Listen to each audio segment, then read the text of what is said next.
Calls versus puts, rights versus warrants, struggling to keep them straight. Okay, well, these are all derivative securities.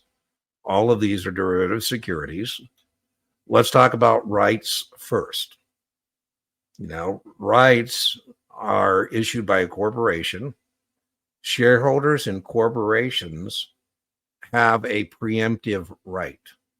Your preemptive right is your right to maintain proportion ownership. So, for example, Callie, I'm hoping I'm pronouncing that right. Callie, if we have a corporate charter, and let's say in our corporate charter, we've authorized 4 million shares, and we've issued 2 million shares. So we have 2 million shares that have been issued and outstanding. We have no treasury stock. And we go to raise additional equity financing. So we're going to go ahead and issue the other 2 million shares for a total of 4. If I own 200,000 shares of the 2 million, I own 10%. And if I don't buy any of the additional 2 million, I'm going to own 200,000 of 4 million. I'm going to get diluted from a 10% ownership position to a 5% ownership position. And I have a right, all shareholders, by the way, not just me, all the shareholders have the right to maintain that proportion ownership. So what the company is going to do is what's called a rights offering. The preemptive right is my right to have the first right of refusal on the issuance of new shares. So the mechanism is going to be called a rights offering. So my broker would call me and say, hey, Dean, that company you own? I say, yeah, they're doing another round of equity financing. They're issuing some more common stock. And you have the first right of refusal on the issuance of that new stock. Now, if we can get it from the existing shareholders, the corporation they can save money on investment bankers. And so to give our existing owners the incentive to provide the additional equity financing, we're going to say, hey, we'll let you buy it at less than the current market price. So right now, Callie, Boeing is doing an additional equity financing. They're issuing some more stock, common stock in Boeing. And so the existing owners of Boeing have the first right of refusal on the issuance of those new shares. Now, we have to ask you politely. We can't make you do it, right? We can say, would you like to do that? We can't. The reason I'm stressing that is because on 65 or 66, these shares are non-assessable. So you're going to get to buy it at less than the current market price. We're going to pass the savings on to our existing shareholders. And then the second test question is your short term. And it makes sense that rights are short term because, the issuer needs the money and they need it like now, right? Boeing needs this money and they need it like right away. Okay, so that's rights. That's rights. Warrants, again, come from a corporation, and they're usually used as a sweetener.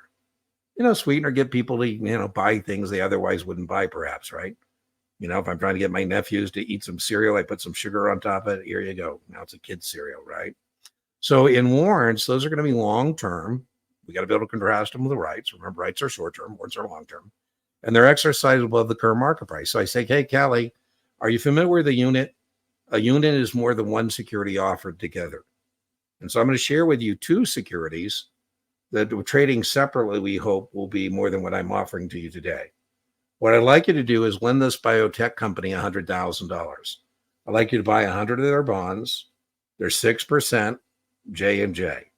So they'll pay you $3,000 January 1, $3,000 July 1st, assuming they don't default. We think this biotech company, which is right now an acorn, could become an oak tree. Not every acorn becomes an oak tree. Some acorns just end up as squirrel food. And you say, well, Dean, so this can become the next Amgen or Chiron, and you're saying they might come up with a cure for Alzheimer's or cancer? I go, well, who knows? And you say, well, Dean, if everything goes according to plan, all I get is a return on my principal and these interest payments, 100 at maturity 10 years from today, my last check. I go, I agree with you. If that's all I had for you, I too would take a pass. Here's the sweetener. You have a warrant to buy the stock for the next 10 years out to 2034. Right now, the stock is 5 and you can buy it at 7. And you say, well, right now that makes no sense. I go, right now that makes no sense.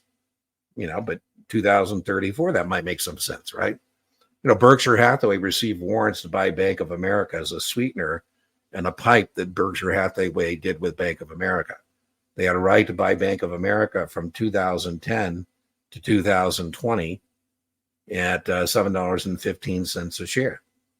And Bank of America exercised and bought 700 million shares of Bank of America as a result of exercising those warrants.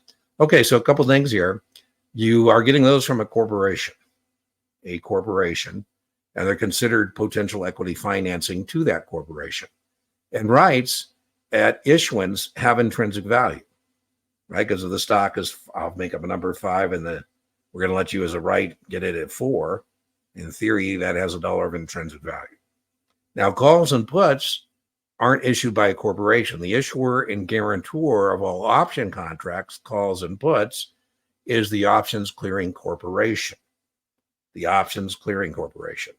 And I think where a lot of people get hung up, they think there's a zillion things going on, and there's not.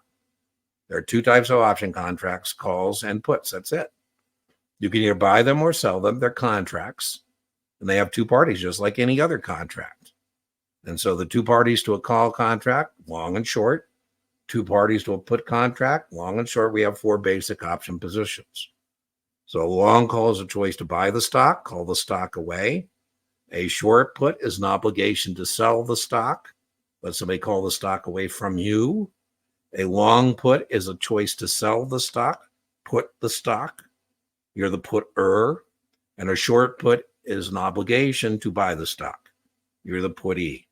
Now, for this session, what are we going to do in a live stream? I will link, Allie. I have 3. I don't know what exam you're taking. Did you tell me in a previous one?